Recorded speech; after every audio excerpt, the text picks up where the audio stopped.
Dylan recorrió la playa chata del río. Le gustaba vagabundear por ese paraje desierto cada vez que su padre no lo necesitaba. Buscaba piedras veteadas y caracoles, los más raros y de colores brillantes que pudiera encontrar. De vez en cuando miraba su caballo atado a un matorral y el humito de alguna chimenea que a lo lejos se deshacía en el aire. En este país, decía su padre, apenas uno se alejaba un poco, las cosas parecían perderse en la planicie y el vacío. El viento le castigaba la cara, volándole el pelo lacio y rubio, pero Dylan ya estaba acostumbrado al viento de la Patagonia. Soplaba desde el otro lado del mar, sin obstáculos, barriendo la superficie del agua y levantando olas enormes que venían a explotar, turbulentas, en la costa, a unas 20 millas de allí. A los pocos días de llegar, una noche el doctor Williams le mostró un mapa en el que se veía el enorme espacio vacío del Atlántico Sur. Si salieran navegando hacia el este, dijo, en algún momento tropezarían con Australia. Ese había sido otro de los destinos posibles para él y su familia. Sin embargo, su padre se había decidido por la Argentina y por aquel lugar tan al sur del mundo, tan lejos de su país natal. Trepó la suave ribera y empezó a practicar puntería con las piedras. Se agachaba buscando cantos rodados entre el pasto duro cuando el corazón se le trepó a la garganta. Huellas claras de caballos removían la tierra y se extendían varios metros por la orilla del río. Instintivamente levantó la cabeza. ¡Indios! Miró hacia las casas que a la distancia se vieron más insignificantes y desamparadas que nunca. En el oeste, sobre el horizonte, volaba una nube de polvo gris. Dylan echó a correr, montó de un salto y se largó en un galope desenfrenado hacia las casas. Cuando llegó, lo primero que vio fue a su padre arreglando el techo del cobertizo. ¡Padre! John Hughes se dio vuelta ante el grito de su hijo mayor. Sonreía.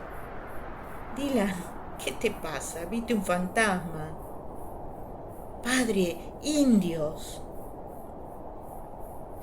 La cara de su padre se demudó.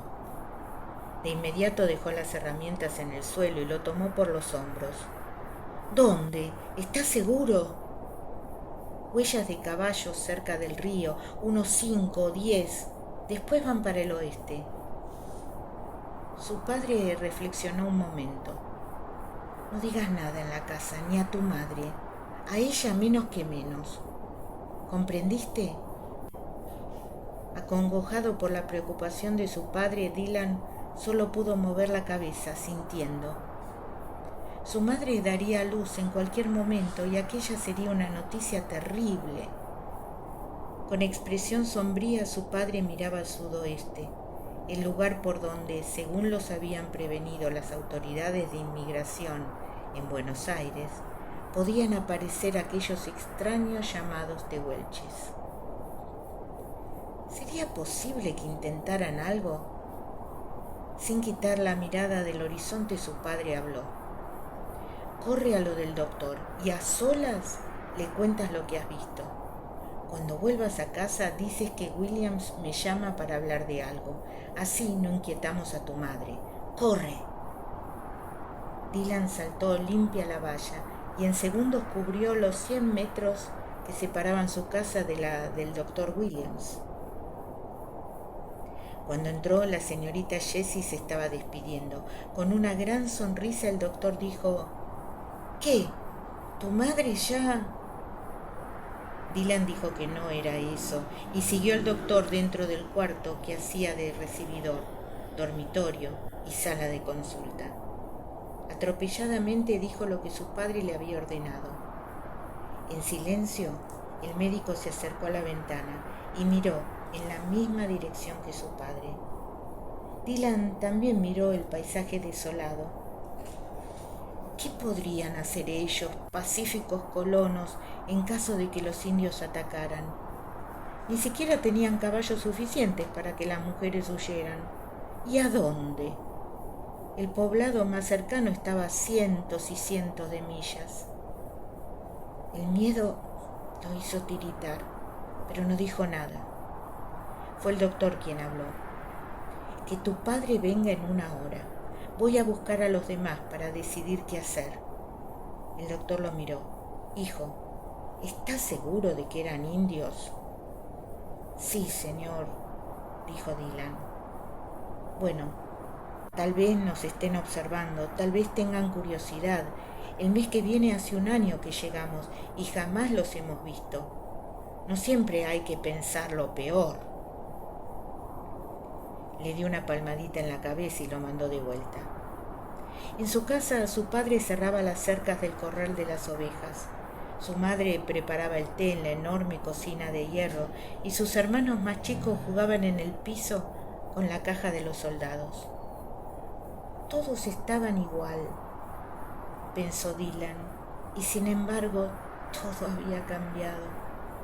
Su madre giró para alcanzar las tazas de la alacena y su vientre combado se recortó contra la claridad de la ventana. Dylan, querido, ¿por dónde has andado hoy? ¿Se puede saber? Ya es la hora del té. La sonrisa de su madre era algo especial, tan bondadosa, que a Dylan una punzada le atravesó la boca del estómago. Jamás se quejaba y atendía a todos con una alegría auténtica que le brotaba del corazón. Hombres y mujeres de la aldea la querían por igual y para cada uno tenía las palabras justas. Pensó en el nacimiento y con un golpe de pánico fue a lavarse las manos para disimular. ¿Qué iba a hacer de su madre en caso de un ataque de los indios?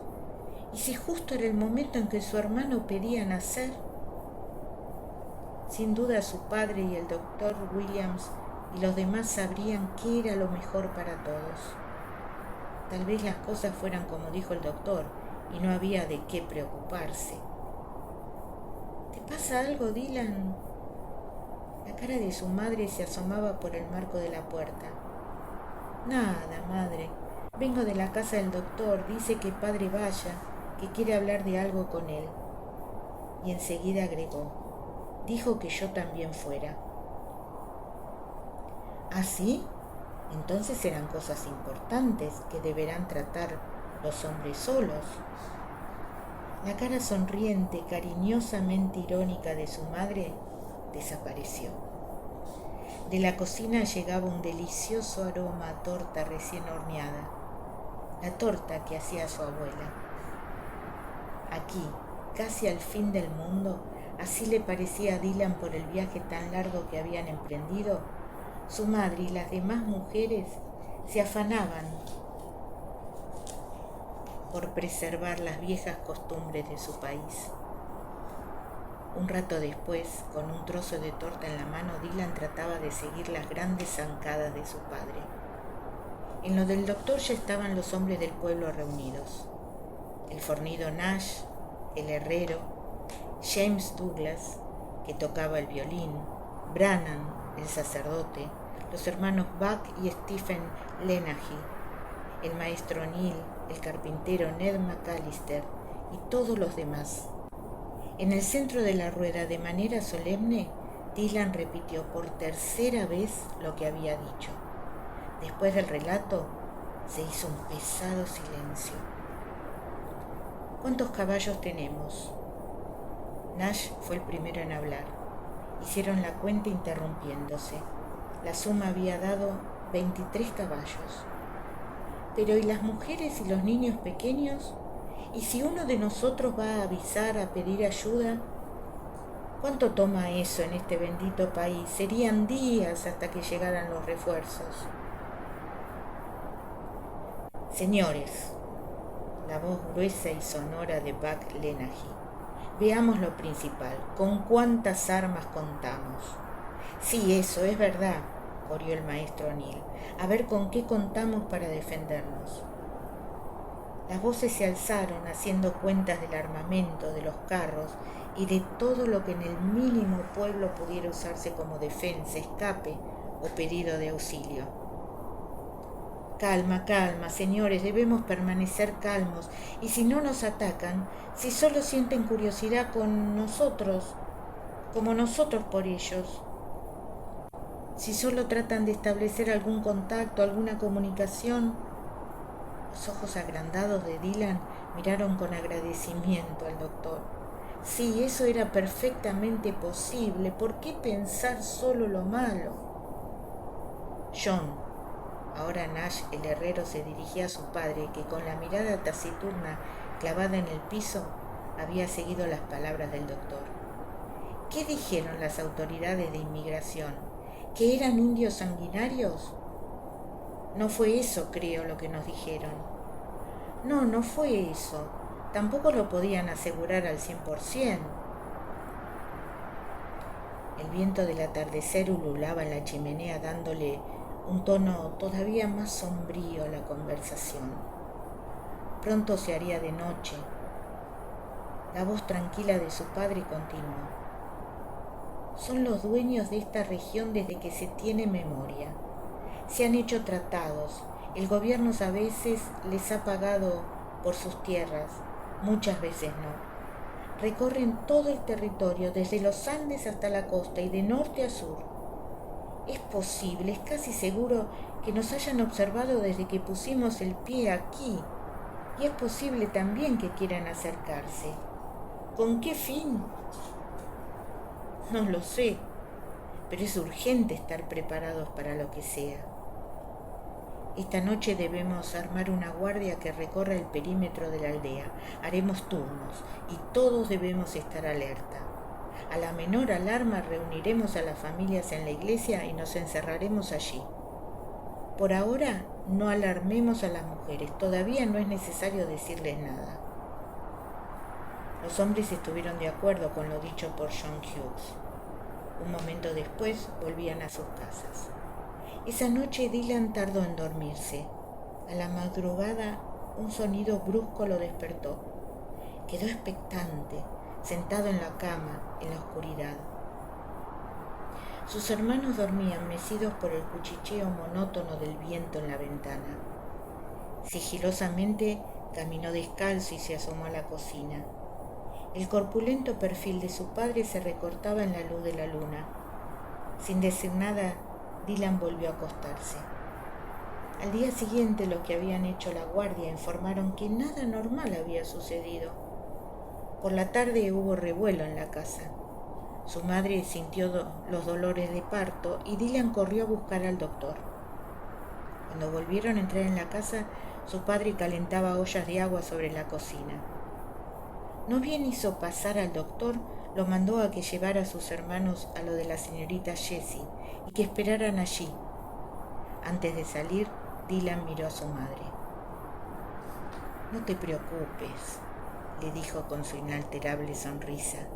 Es tu hermano, que ya viene. Todo va a salir bien. Se quedaron en lo de la señorita Jessie mientras ella, agitada y nerviosa, corría a ayudar al doctor. Pasó una hora y pasó otra. Dylan se asomaba sin cesar a la ventana. De golpe se abrió la puerta y la señorita Jessie, con la cara regordeta, reluciente de satisfacción, gritó: ¡Es una niña! Después de 5 varones ahora tienen una hermana. ¡Corran a conocerla! No era necesario que lo dijera, ya los 5 corrían dando saltos entre los jóvenes árboles que se mecían con el viento. Dylan arrastrando a los 2 más chicos en la carrera. Una niña, parecía mentira. La cara de su madre estaba radiante. Con un gesto lo animó a acercarse al pequeño envoltorio que sostenía al costado del cuerpo. Su padre estaba sentado al otro lado de la cama. Atropellándose la rodearon. Querían ver cómo era, quién se parecía. Con cuidado, repetía su madre. La carita un poco colorada y saludable se veía perfecta entre el lienzo que la envolvía. Dylan le tomó la mano y miró asombrado los pequeños dedos. Un rato más tarde, el doctor los hizo salir. En la cocina, sus hermanos, todavía incrédulos ante el suceso, empezaron a buscar nombres de mujer, cosa que les resultaba del todo extraña y hasta cómica. Dorothy. No, Sally. Mejor Ann, dijo Dylan con autoridad, desde el otro lado de la cocina. Con sus 12 años se consideraba por encima de esas tonterías, pero sus hermanos le habían contagiado la euforia. El doctor y su padre hablaban en un rincón, las caras en extremo preocupadas. Dylan recordó de golpe, los indios, y su alegría se esfumó. Sobresaltado se acercó a donde los adultos hablaban en voz baja. Se reforzaría la guardia, decía su padre. Había luna nueva y podrían aprovecharse de la oscuridad. Esa noche la recién llegada se hizo oír y solo a la madrugada entró en un sueño apacible. Dylan espió la cara dormida de su madre junto a la diminuta de su hermana. Haría cualquier cosa por defenderlas. Se encontró con los ojos serios de su padre y esos ojos expresaban lo mismo que él estaba pensando. Mary, porque así la habían llamado, crecía, se hacía oír y tomaba su leche como un cordero. Eso decía su madre a las mujeres de la aldea, que cada una a su turno se inclinaron sobre la cuna y desplegaron sobre la mesa los regalos que traían bajo el delantal. Un gorro de lana, un chal para el invierno que se avecinaba. Por su parte, los hombres seguían alternándose en las guardias nocturnas, cuidadosamente ocultas a las mujeres. Poco a poco, el puñado de casas aferradas al río Chubut, en la vastedad desierta, iba recuperando su somnolienta normalidad. Durante el tiempo de 3 semanas, la recién nacida seguía creciendo. Por primera vez a Dylan se le ocurrió pensar que tal vez se había equivocado y lo que había visto aquella tarde no eran huellas de caballos, sino de guanacos, los animales típicos de la región. ¿Cómo no se había dado cuenta? Era una manada de guanacos y el polvo en el horizonte era también de la misma manada. Se sintió liviano, libre de un peso tremendo, casi saltaba de alegría. Corrió a decírselo a su padre, que quedó pensativo. De todos modos no le permitió salir en sus correrías habituales a buscar pichones o piedras raras. Liberado, Dylan pasaba las tardes ayudando en la casa o dando lecciones en lo del maestro O'Neill, o mirando crecer a su hermana. Hacía días que su madre había retomado sus quehaceres, como si nada hubiera ocurrido. «Sangre galesa», exclamaba ella riendo, cuando le señalaban su buena salud, y 6 niños traídos al mundo. Pero una madrugada de extraña calma en el viento, algo sucedió. Primero fue el grito de Nash, llamando a su padre. Después el doctor, subido al techo de su casa, mirando al sur. Después todos salieron a medio vestir y miraron hacia allí, hacia donde inequívocamente se levantaba una nube de polvo que crecía. Ante los ojos despavoridos de Dylan, trepado a la parte más alta del cobertizo, comenzaron a verse pequeños puntos negros. Jinetes, muchos, cada vez más cerca. Como un emisario siniestro, el viento trajo el sordo retumbar del galope de los caballos en la tierra dura. Los hombres buscaron las armas. Mujeres y chicos corrieron a la precaria iglesia. Los hombres se atropellaron cruzando gritos y ademanes violentos, mientras codo con codo formaban un cordón en semicírculo, defendiendo la entrada. Junto a su padre, Dylan los veía venir. Distinguió las lanzas que se elevaban varios metros por encima de las cabezas. Una ráfaga de terror traspasó a los colonos, que miraban el avance como el que espera una catástrofe, incrédulos todavía, inmovilizados. El padre Branham murmuraba una oración. Las mujeres contestaban el rezo. Algunas caían de rodillas. Habían preferido salir de la iglesia y apretarse detrás del cerco de los hombres con los chicos aferrados a las polleras. Los tehuelches alcanzaron el borde de la aldea y desde allí avanzaron al paso. A unos 10 metros se detuvieron y esperaron. Nadie supo qué. Solo los caballos se movían sudorosos, piafando, sacudiendo las crines. En la proximidad se hicieron precisas las caras oscuras, pintadas con trazos blancos, las vinchas, el pelo negro y duro. Ágiles como gatos, algunos se acuclillaron sobre el lomo de los caballos, apoyándose en la lanza. Algo se movió en el fondo, donde empezó a abrirse un espacio y aparecieron los que venían a retaguardia. Eran mujeres y chicos, algunos de su misma edad, le pareció a Dylan, aunque con el gesto salvaje de pequeños caciques. Cuando llegaron a la primera fila, se deslizaron al suelo. Los ojos hundidos e inexpresivos del hombre viejo que aparentaba ser el jefe los miraron de uno en uno, comprobando la facilidad de la presa. Se oyó un sollozo de mujer pronto sofocado.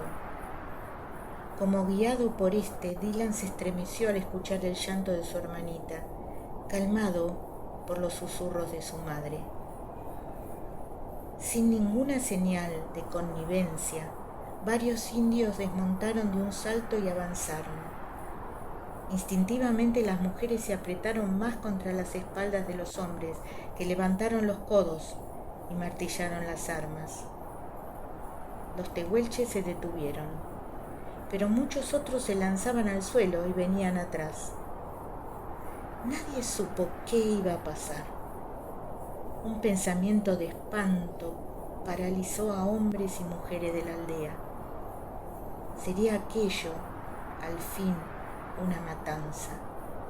Ese era el modo, al fin, en que iban a morir, como animales acorralados en aquella soledad sangrienta y salvaje, degollados por indios tan lejos de su país y de todos. Fue en ese momento cuando Dylan percibió el movimiento y vio a su madre abrirse paso, romper el cerco de los hombres y pasar, y la mano de su padre que se alzaba y le aferraba el brazo, pero ella lograba desasirse, y antes de que nadie pudiera impedirlo, sosteniendo a Mary, se adelantaba más. «Madre, ¿qué haces?», susurró Dylan sin darse cuenta de que hablaba. Entonces sucedió aquello que todavía hoy los habitantes del pueblo recuerdan. Ante el estupor general, su madre cruzó el espacio vacío. Fue hacia una mujer tehuelche y se detuvo ante ella. La miró fijamente unos segundos. Luego extendió los brazos y le puso a Mary contra el pecho. La mujer le devolvió la mirada y por un momento interminable no hizo nada. Después levantó los brazos y sostuvo a la criatura contra sí.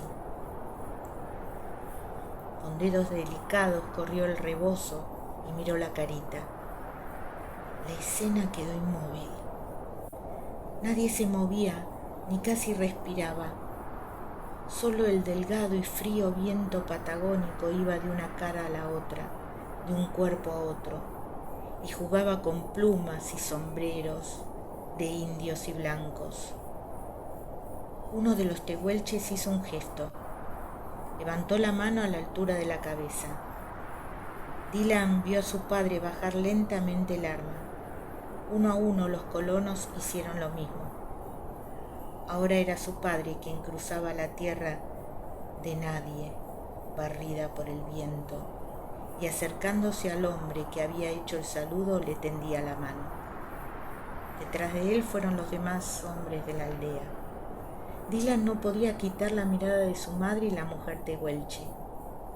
Cuando recuperó el aliento, también él caminó hacia los visitantes con la mano extendida. Este cuento se llama En el sur del mundo, Chubut, 1866. Su autora, Silvia Iparraguirre, del libro El país del viento. Y yo soy Graciela Recio.